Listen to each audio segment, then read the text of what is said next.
이 세상 모든 사람들에게는 고난 또는 시련, 이게 조금 더 확대되어지면 환난, 이런 것들이 필수적으로 찾아옵니다. 내가 선택해서 고난이나 시련이나 환난이 찾아오는 것이 아니라 이 녀석은 불청객처럼 아무 때고 수시로 이렇게 찾아오게 되어집니다. 이 환난과 시련의 때에 우리가 긍정적으로 받아들이고 믿음으로 받아들이면 틀림없이 은혜가 되고 또 축복이 되고 하나님께 영광이 되기도 합니다. 이 세상에 고난 없는 사람 없고 시련 없는 사람 없고 환난 없는 사람은 없습니다. 아예 없습니다. 다 깐깐히 한 짐씩 짊어지고 인생의 오르막길 걷는 게 우리의 삶입니다. 형태나 모양은 좀 다르고 약간의 경중의 차이도 있기는 하지만 다 있어요. 속 들여다보면 니나 나나 다 똑같아. 이 사람도 이런 걱정, 저 사람도 저런 걱정, 이 사람도 이런 문제, 저 사람도 저런 문제, 그 사람은 또 그런 문제, 각기 다 한 짐씩 짊어지고 허덕이면서 인생의 오르막길을 걷는데, 필수적으로 찾아오는 이 환난이나 고난들을 부정적으로 받아들이기 시작하면은 이 못 견딥니다. 정말로 이것은 내가 이거 저주받은 것이다. 나는 벌받은 것이다. 내 팔자는 더럽게 타고나서 이 모양 이 꼴인가 봐. 이게 누구 탓이다. 이러면서 점점 부정적으로 받아들이기 시작하면은 환난은 정말 환난으로 끝나버립니다. 우리가 늘 경험하는 것이지 않습니까? 환난은 환난으로 끝나고 그 환난 때문에 내가 파멸됩니다. 우선에 내 속사람부터 망가지기 시작하고 그러면서 겉사람이 망가지고 내 인생이 망가지게 되어집니다. 그러나 힘들고 어렵지만 참 우리에게는 하나님이 주신 큰 은혜가 있습니다. 그게 뭐냐고 하면 믿음입니다. 이것을 믿음으로 바라보고 긍정적으로 바라보고 하나님 말씀에 견주어서 내 환난을 거기에 적용시켜 보기도 하고, 그러면은 그것이 때로 참 가슴 뭉클한 은혜가 되기도 하고 또 극복해낼 수 있는 힘도 나기도 하고 용기가 생기기도 하고 또 기도도 할 수도 있고 우리가 그러게 되어집니다. 믿음으로 받아들이고 긍정적으로 받아들일 때에 그 환난을 통해서 소위 자기 변화가 일어날 수 있습니다. 여러 가지 모양으로 정신적으로 신앙적으로 내 스스로에게 긍정적 변화가 많이 생깁니다. 실제적으로. 그럴 뿐만 아니라 어떤 경우에는 우리가 늘 많이 듣는 말씀이죠. 위기가 축복의 기회가 될 수 있다 그러지 않습니까? 그 환난을 통해서 큰 은혜와 축복의 기회로 삼을 수 있는 그런 경우들도 없지 않아 많이 있습니다. 살다가 보면은. 그래서 우리가 고난과 환난을 당할 때에 다음과 같은 지혜를 가졌으면 좋겠습니다. 시편 119편 71절에 보니까 고난당한 것이 내게 유익이라 이로 인하여 내가 주의 율례를 배우게 되었나이다 그랬었는데, 환난을 통해서 우리가 하나님의 뜻을 깨닫게 되어질 때가 참 많습니다. 환난을 통해서 하나님의 뜻을 깨닫고 환난을 통해서 또 하나님의 말씀에 순종하는 기회가 되어집니다. 그전에는 하나님 말씀 잘 안 듣다가 환난을 통해서 하나님 말씀 더 잘 듣는 기회가 됩니다. 제가 어려서 아버지에게 제일 많이 당한 게 여러분 많이 아실 것이에요. 난 매를 무척 많이 맞았어요. 매를 맞고 나면은 매를 맞을 때 우리 할머니가 하는 소리, 나 유일한 나의 피난처, 나의 피할 바위요 산성이요 나의 방패는 오직 유일무이한 할머니 한 분이셨거든. 할머니에게 달려가서 치마폭 속에서 아빠가 때렸다고 엉엉 울어. 그러면 할머니가 항상 상투적으로 똑같은 말에 다 네 잘되라고 그런다. 왜 나 잘되라고 네 패냐고 아버지는 자꾸. 이제 매 맞고 나면은 안 하던 공부하는 척이라도 또 하네. 또 매 안 맞으려고 이제.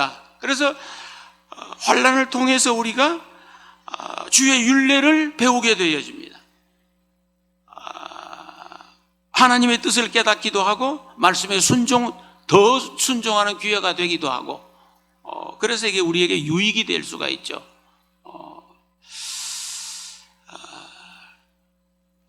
또 욥기서 23장 우리가 뭐 잘 아는 대로 나의 가는 길을 오직 그가 아시나니 그가 나를 단련하신 후에는 내가 정금같이 나오리라 그랬었는데, 이걸 환난을 믿음으로 받아들이고 긍정적으로 받아들이게 되어지면은 이 환난을 통해서 내가 정금같이 나오게 될 것이라는 소망을 가질 수가 있습니다. 단순히 환난이 환난으로만 끝나는 것이 아니라 하나님께서 나를 더 귀하게 쓰시려고, 더 크게 쓰시려고, 나를 더 크게 축복하시려고 단련하고 연단하고 계시는구나. 그렇게 믿음으로 받아들이고 긍정적으로 받아들이면 소망이 생깁니다. 성경에 보면은 하나님께서 그의 자녀들을 불로 연단하듯이란 말씀이 나오는데, 그래서 저는 하나님을 거룩한 대장장이라고 하는 표현을 자주 썼습니다. 거룩한 대장장이. 옛날에 그 대장간에 가보셨는지 모르겠습니다. 저는 대장간을 아주 많이 다녔으니까요. 그 농기구, 호미도 만들고 괭이도 만들고 낫도 가서 하고 칼도 하고 이런 거 하는데, 다 낡아 빠진 이제 낫이나 호미나 괭이나 이런 거 이제 칼이나 가지고 이제 대장간에 가지 않습니까? 대장간에 가면 이제 불 붙여가지고 거기다 쇠를 이제 녹여서 대장장이가 망치질도 상당히 그 리드미컬하고 참 재밌어요. 보면은 이제 그렇게 해서 이제 농부가 원하는, 또는 대장장이가 원하는 연장을 만들어냅니다. 이 쇠붙이를 낡아 빠진 낫이나 칼이나 괭이나 이런 것을 의인화시켜 봅니다. 이걸 가져다가 처음에 불에다가 집어넣습니다. 불에다가 집어넣으면 얼마나 뜨겁겠어요. 사람 환장하겠네. 뜨거워 미치겠네. 끄집어내가지고 두들겨 패네. 또 망치로 이리 패고 큰 망치로 때렸다가 작은 망치로 때렸다가 큰 망치로 때렸다가 작은 망치로 때렸다가 또 불에다가 집어넣으면 아이고 나 죽겠네, 나 못 살아. 우리 그러게 되죠. 시뻘겋게 달궈가지고 두들겨 팬 다음에 또 어쩌는 줄 알아? 찬물에다가 또 푹 집어넣어. 찬물에다가. 그러면 그냥 아주 죽을 지경이지. 사람 환장하고 미치겠어 그냥. 그런데 그렇게 해야 좋은 연장이 나오거든요, 사실은 이제. 그래서 하나님께서 욥에게처럼 우리를 단련시키시어서 더 훌륭하고 더 좋은 연장 만들어내기 위하여서, 더 쓰기 좋은 그런 훌륭한 사람 만들어내기 위하여서 단련하실 수도 있습니다. 우리가 그렇게 받아들여 봅니다.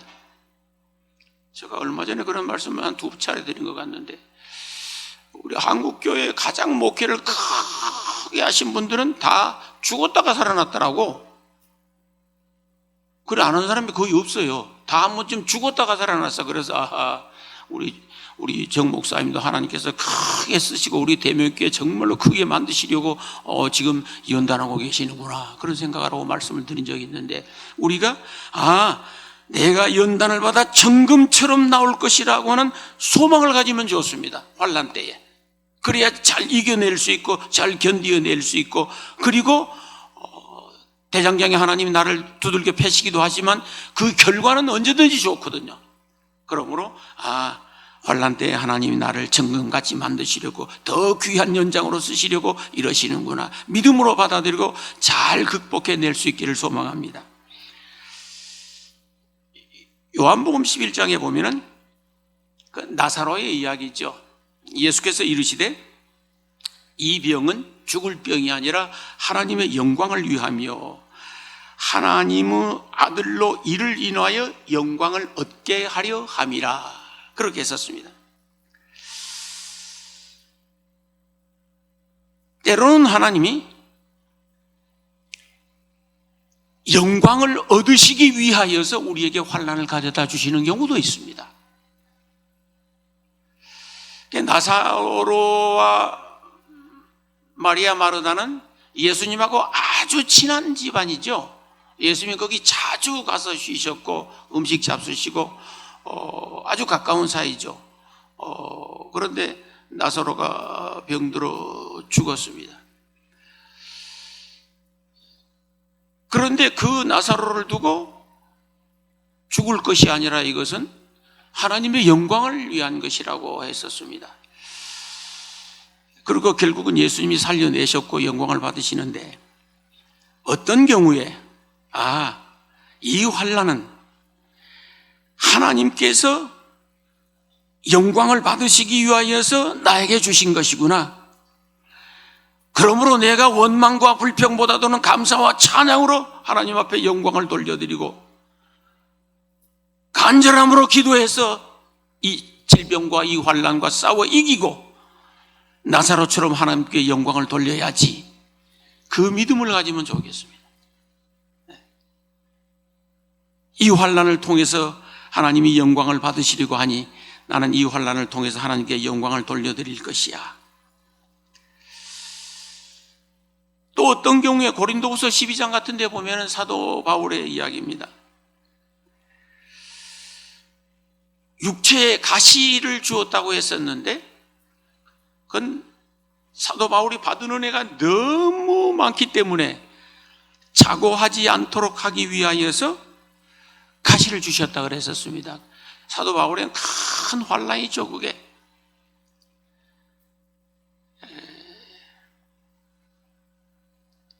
때로는 환난이 우리에게 겸손하라는 하나님의 사인일 수가 있습니다. 니도 겸손해라. 니도 겸손해라. 잠언서에 보면은 겸손한 자에게 은혜를 베푸시고 하나님은 겸손한 자를 구원하신다라고 하는 말씀이 있는데, 나에게 환난이 왔을 때에 하나님이 나로 하여금 더 겸손하라고 하시는 사인을 보내고 계시는구나. 그러고 겸손해지면 좋겠습니다. 때로는 기도하라는 사인일 수 있습니다. 오늘 읽은 말씀대로 환난 날에 나를 부르라. 내가 너를 건지리니 네가 나를 영화롭게 하리라.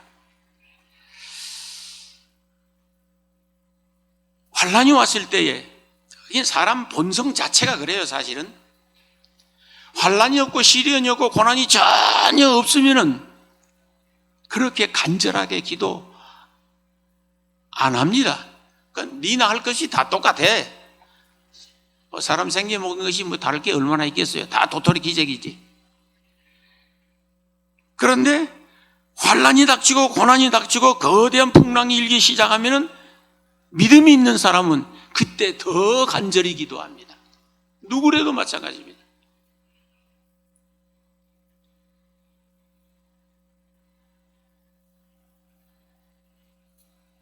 우리 목사님이 편찮으셔가지고 힘들고 위태롭게 되어지니까 온 교회가 촉인장에서 막 기도하지 않습니까? 우리 대명교회 역사 이래 이렇게나 한꺼번에 기도하는 경우가 없었어요. 하나님께서 우리에게 환난 주신 것은 기도하라는 사인으로 환난을 주실 수가 있습니다. 그럼 환난 때는 뭐 해야 되느냐? 기도하는 거예요.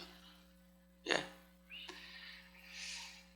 야고보서 5장에 보면은 너희 중에 고난 당하는 자가 있느냐? 저는 기도할 것이요.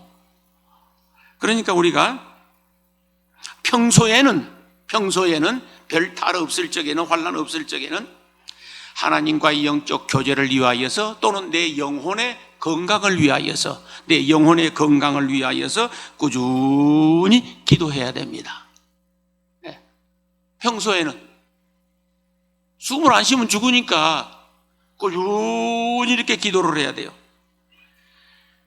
그러나 환난 날에는 나를 건져달라고 부르짖고 기도해야 되는 것이요. 그때는 숨가쁘게 기도해야 돼.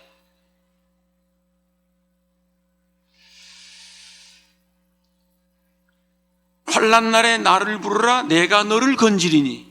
그러니까 불러야 하나님께서 응답하시고 기도해야 들어주신다니까요.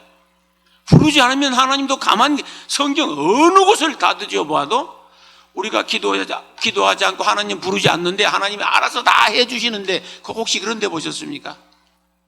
그렇지 않습니다. 하나님을 불러야 됩니다. 하나님을 찾아야 됩니다. 기도해야 됩니다. 그때 하나님께서는 우리를 건져주시고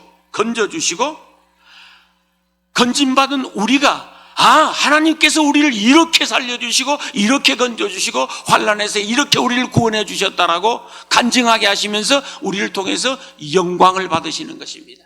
그래서 우리는 하나님을 영화롭게 하는 거예요. 이제 오늘 밤도 우리가 기도할 때에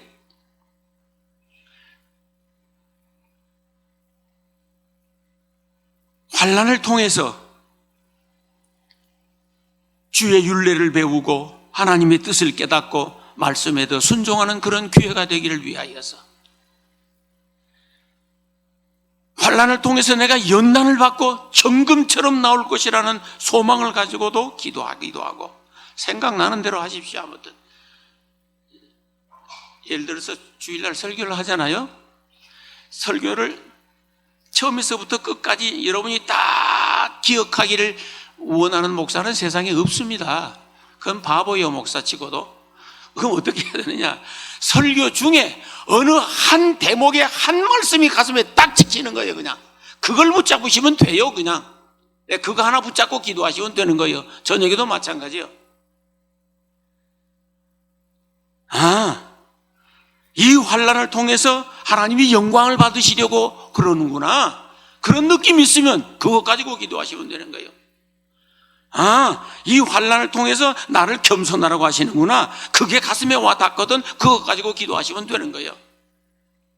오늘 저녁에 기도해서 하나님으로부터 응답을 받고 하나님을 영화롭게 하는 우리 모두가 될 수 있기를 주의 이름으로 축원합니다.